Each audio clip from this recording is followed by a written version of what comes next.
Blessings, everybody. Thank you so much for tuning into the channel today. I'm Dane, host of the Rock and Metal Guardian. Hope you're doing well wherever you may find yourselves. And welcome to another episode of Rock and Roll Cocktail, a series in which I rank the combined discographies of two or more bands or artists, or in some cases, just a favorite part of those discographies. In this case, today, I am doing that for my two favorite bands of all time, that is Rush and Led Zeppelin. In this case, I am ranking all of the Led Zeppelin albums, their entire discography, with my favorite Rush albums. So 9 Zeppelin and 9 Rush. So it's even and symmetrical, if you will. So let's get started. Coming in last at number 18, not a surprise probably for anyone, is Coda. This is the 3-disc version, which I love, whether the 3-disc version or the 1-disc version, although the 3-disc version is so much better. This is an event. You listen to all 3 discs, and you can, and you plant yourself, and there's so much to take in and absorb. Still, at the very end, the bottom of the heap, I listen to this all the time because the magic of having all 3 discs. Wonderful to explore. Some great songs here. We talk about them for a minute. We talk about just the original. You get We're Gonna Groove, which is great. Poor Tom is a good song. I Can't Quit You Baby, a different version, it's okay. Walter's Walk I'm quite fond of. Ozone Baby as well. Darlene is one of my favorite tracks here. Bonzo's Montreux is okay. I'd rather Moby Dick. Wearing and Tearing is phenomenal. And then you get other bonus songs like Hey Hey What Can I Do finally in this version, which was previously only available as a flip side, a B-side, a single on cassette or 45. And you get some previously unreleased songs like Sir Tristram's Sword. So yes, I like this, but it's still at the very end. All right, coming next. This I had switched with my third to last, but this is now my second to last, and it's Rush's Signals. I was listening to this about 4 days ago, and I came to change my mind. My favorite song was Subdivisions, but it's now the Analog Kid. Subdivisions is now my second favorite. Chemistry. This is when Rush does an emotive song that's powerful. And it's the good kind of Rush emotive song. There's some stuff on Power Windows and Hold Your Fire that are emotive, but they just don't captivate or resonate with me the way that Chemistry does. I love the song Chemistry. Digital Man is an okay song. The Weapon has grown on me.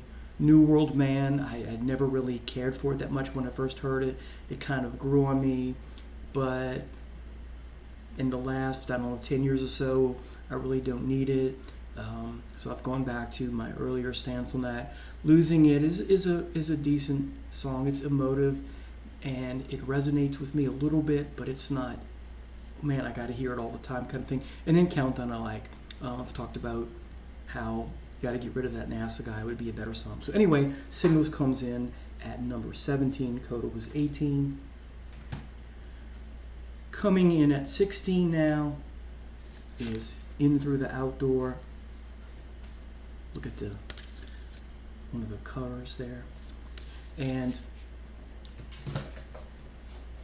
pick this paper back up.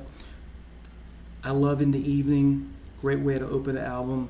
Southbound Suarez is a fun tune, but it's not much more than that. Fool in the Rain is also a fun tune, but I would say it's better than Southbound Suarez, but it's not, it's not the Zeppelin I know and love, but I do like it. Hot Dog is fun. It's a novelty song, but it's still it's a novelty song in the sense, oxymoronically or paradoxically, that I still want to listen to from time to time. Carousel Alhambra is my favorite song on this album. This is Zeppelin doing Prague. Were they listening to Rush? Maybe. Does it inspire a camera eye on moving pictures? Who knows? All My Love is a great emotive song. It's not Zeppelin the way. It's more of a Robert Plant single. And in many ways, this is a Robert Plant, John Paul Jones album more than anything else, because Jimmy Page was recovering or still involved in his heroin addiction. I'm Gonna Crawl is a powerful tune, but again, not like All My Love and Much Here, not Zeppelin, the Zeppelin we know and love, but I do like this. So this comes in at number 16. Number 15 is the debut from Rush. You have 8 songs here. I love Finding My Way, What You're Doing, In the Mood, and Working Man. Those are the 4 most known songs on here. They're also the most powerful. They're also the most captivating. Working Man being the superior song here, but I would say Finding My Way and What You're Doing are a close second, tied, and then In the Mood would be third or fourth. And then of the other 4 songs left, 2 of them are good songs, are solid, and the other 2 are just okay. So I'm putting this at number 15. Now here's where it gets tricky. Excuse me, keep in mind these are my 2 favorite bands of all time, so this was not an easy endeavor. This is something I've been working on for such a long time. Alright, so Rush, the debut, was 15. Caress of Steel is 14. Presence is 13. Sometimes it's the other way around, but for right now, Caress of Steel is number 14. Now, I love this album. Bastille Day is amazing. The Necromancer and The Fountain of Lamneth never get old for me. I love these epic tracks. I like the whole album. I love Lakeside. I like Lakeside Park, and I like I'm Thinking I'm Going Bald, except the lyrics are a little hokey, if you will. I've talked about that before. I won't talk about that again. But this, to me, is an amazing prog rock album. So I know some people think, oh man, Enter the Outdoors better. Not for me. And some days this is better than Presence, but today it's not Presence. So Caress of Steel 14, Presence comes in at number 13. And the reason for me putting it in the 13th spot over Caress of Steel is because of Achilles' Last Stand and because Nobody's Fault But Mine. Now, if we talk about the rest of the album, For Your Life's a good song. I like it. Roy Orleans is a solid tune as well. Candy Store Rock, it's okay. Sometimes I think it's very good, but I guess it's in between those 2, if that makes sense. I love Hot Song for Nowhere and T for One, although they're kind of derivative of previous Zeppelin songs in their catalog. But regardless of the self-plagiarism or parodying of previous songs, hey, they work for me. I like them. I'm often in the mood to listen to them. I listen to this album almost always start to finish. It's that kind of an album. So, yeah, Presence gets the... Oops. Let me try this again. Oops. Well, we'll put that back later so I don't waste your time. So Presence gets the 13th spot. Number 12 is Hemispheres. So, great album. Almost a perfect album. Almost a masterpiece. If a masterpiece is a 10, this would be a 9.5. I've talked about that before. You get the wonderful epic track, Sing 6-1, Book 2. There's a few things about the song that I wish were a little better. I've talked about that before. Circumstances is a great light and shade tune in so many ways. The Trees is remarkable from a lyric standpoint, from a mini prog song. From a progressive rock stance, as a mini epic. And what can you say about La Via Strangiato? Yes, a lot of us love the live version better than here. Again, the Exit Stage Left for me is the definitive version. I like this version as well. This is a wonderful album, but it only gets the 12th spot in front of Presence, which is 13. So that means what album gets the 11th spot? Well, it's Zeppelin's debut. Good Times, Bad Times. Babe, I'm Gonna Leave You is so powerful. The Joan Baez cover. You Shook Me and Your Time Is Gonna Come are probably my two least favorite songs on here, but I do like them. I do appreciate them for what they are. I often listen to them. Dazed and Confused, one of my favorite Zeppelin tunes of all time. Black Mountainside, I think, is quite underrated. Jimmy's playing here is remarkable. I like him playing on the Strat here instead of the typical Gibson the Gibson guitar that he normally uses. Communication Breakdown, perhaps one of the first proto-metal or definitely hard rock songs of all time. I Can't Quit You Baby is great, and the ninth song, How Many More Times, is genius. And I love the Hunter section that used to be a separate song that they made part of the song. So the debut album from Led Zeppelin, just Led Zeppelin or Led Zeppelin 1, comes in at, make sure I got this right, number 11. So what cracks my top 10? Well, it's Houses of the Holy. There are days where I want to put Led Zeppelin 1 in the 10 spot and vice versa, but today Houses of the Holy gets the 10 spot. And you have 8 songs. 6 of them are fabulous. The Song Remains the Same, the Rain Song, Over the Hills and Far Away, Say What You Will About the Crunge, but this homage to James Brown, there's no bridge, it's quirky, and it's the novelty that doesn't lose its staying power, for me anyway. New Quarter, maybe my favorite song on here, definitely one of my favorite Zeppelin songs of all time. The Ocean as well. So that leaves us Dancing Days in Jamaica, songs that for me are just okay. And I do listen to them from time to time. They're part of my DNA, but they're not exactly my favorite, if that makes sense. So, I'm a walking paradox sometimes when it comes to music. So, aren't we all? So, House of the Holy, number 10. Who is in the 9th spot? Or what is in the 9th spot? Permanent Waves. You have 6 songs. My favorite song on here is Free Will. My second favorite song on here is Jacob's Ladder. Nice 7-minute and change prog rock song. I love Entre Nous and Different Strings. When I first got this, I liked them. I love them now. Natural Science is also the longest song on here, very progressive.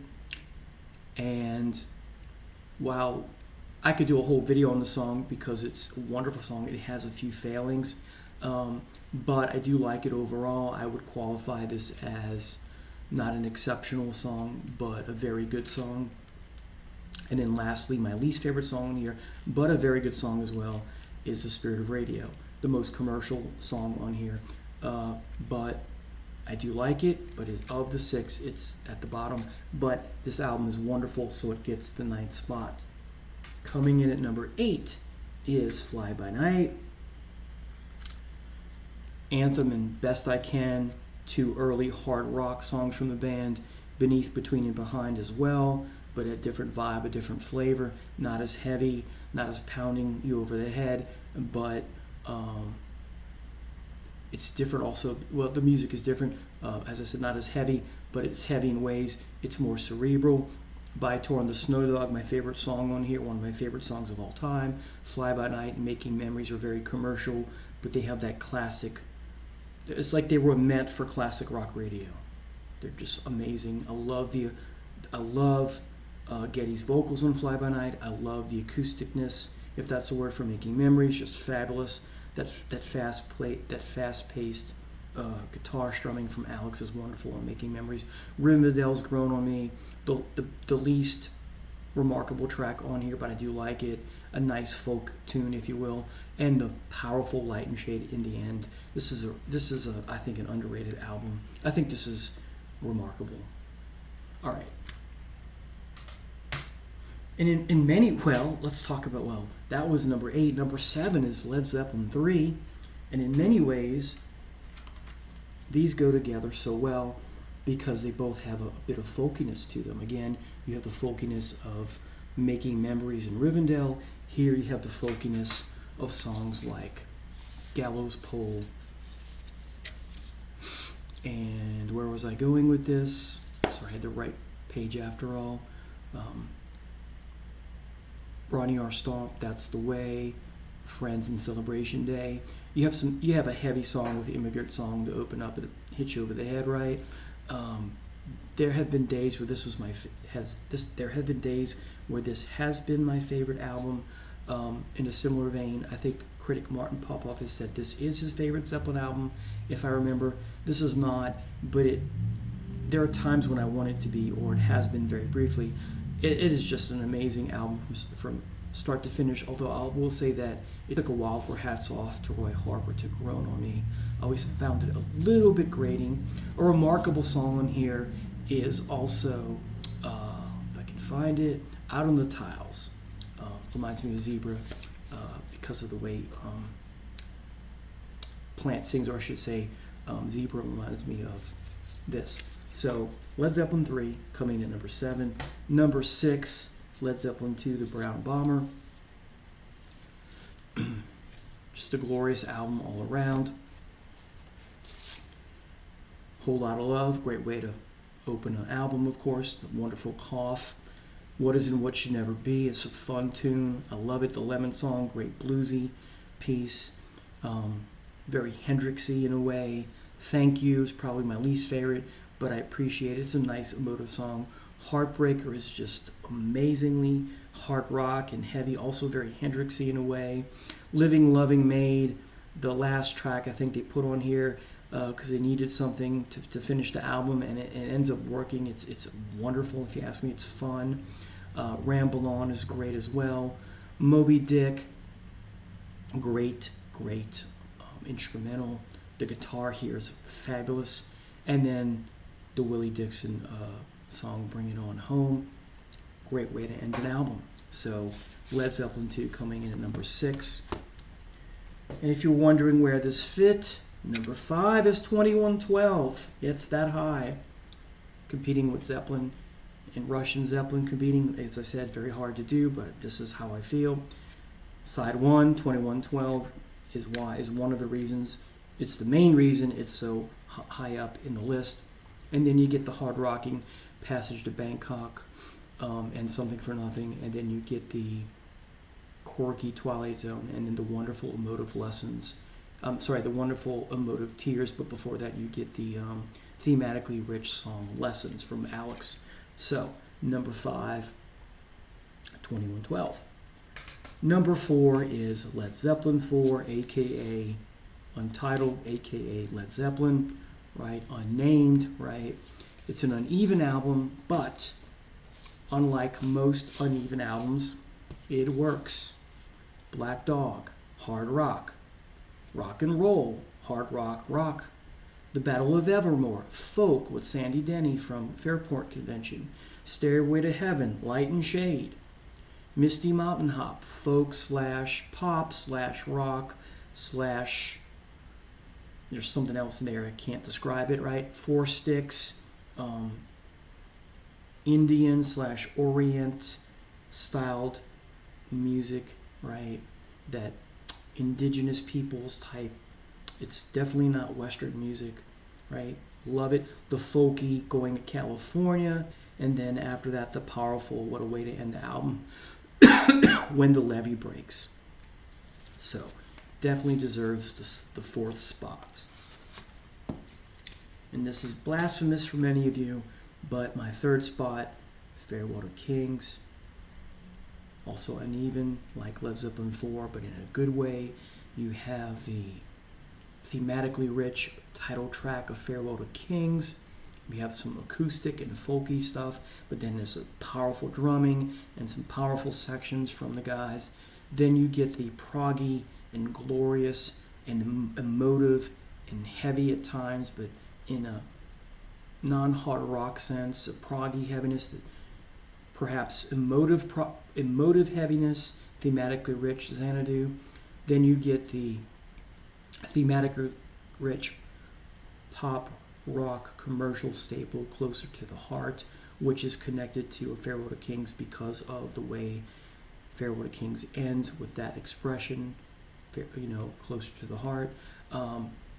Cinderella Man, that heavy guitar solo, folky and hard rock and a little bit of prog.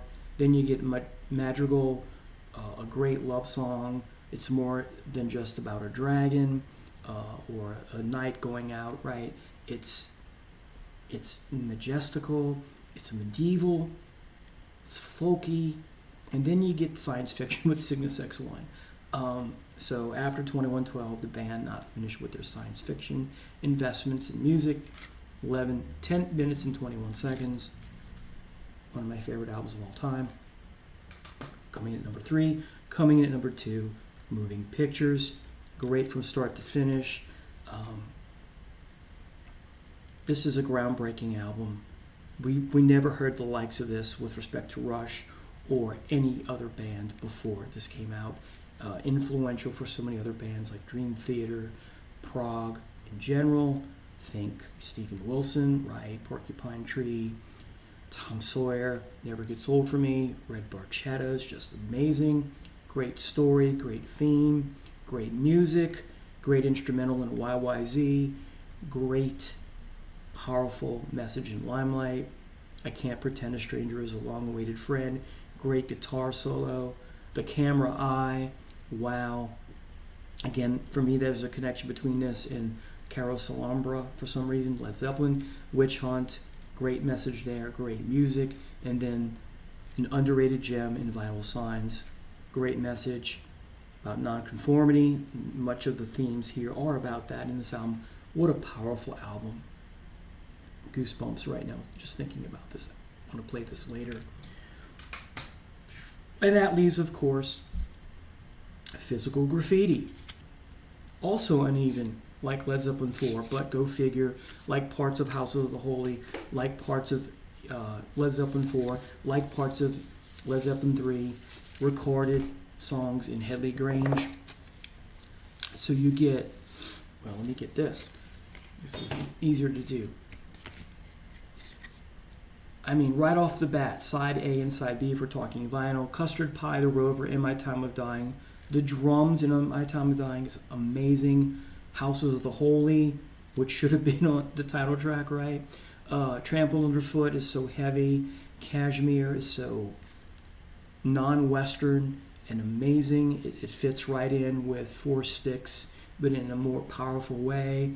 It's epic. It's just great. Then you get side C, In the Light, so we're now in different waters, but it has a majesty to it. Bronny Ur, if I'm saying that right, is just captivating. Down by the Seaside and 10 Years Gone, powerful, slow, emotive masterpieces.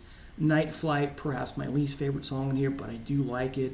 Leads segues into the Wanton song, which I just love. More powerful drumming from Bonham, just fabulous. Boogie with Stu, a nice, what's the word to describe the song? Fun song. Black Country Woman from Wales, great song. And then Sick Again. I love it, as I do all the songs here. Great album. All right, so there is my combining of 9 of Zeppelin's, all their albums actually, and 9 of Rush's to give you a taste of the rock and roll cocktail, if you will. Thank you so much for watching. Take care now.